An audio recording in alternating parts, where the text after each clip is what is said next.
Emilio had risked everything to get here. After months of planning, weeks of travel, and a final desperate crossing into the US, he had finally made it. Or so he thought. The border agents caught him just outside El Paso.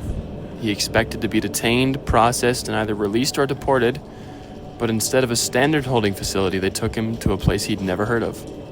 A sterile building deep in the desert. Inside, everything was too clean, too empty. There were no other detainees, just a row of plastic chairs, a receptionist behind a thick pane of glass, and a single blinking sign above a locked door. Processing. "Sit," the receptionist said. Her voice was hollow, too perfect. Emilio sat. Hours passed. No one called his name.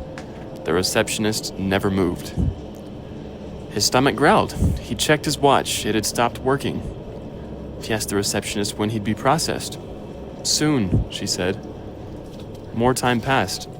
He slept in his chair, waking up stiff and disoriented, but still, no one came.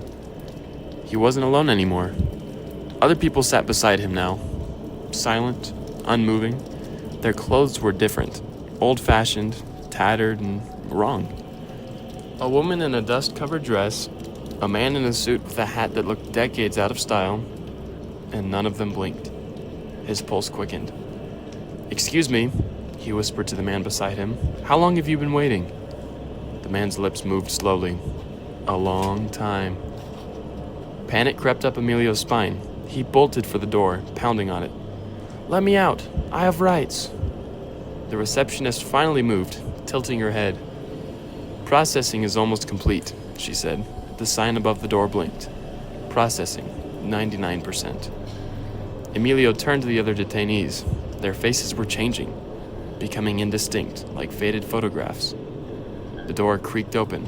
A figure stepped out. It was him. A perfect copy. Same face, same clothes, but its eyes were empty. Hollow. It smiled at the receptionist and walked past him, exiting into the world. "No! No!" Emilio screamed. He tried to follow, but the receptionist pressed a button. The door slammed shut. She turned back to him. Next. The lights flickered. His body felt lighter and less solid, his fingers blurred at the edges. As Emilio tried to scream, he realized he didn't have a mouth anymore. Days later, Emilio's family received a message, a video call. His face smiled back at them, his voice calm and warm. "I made it," he said. "Everything's fine." But the thing wearing his face never blinked. And somewhere deep in the desert, in a room full of shadows, the real Emilio waited. Forever.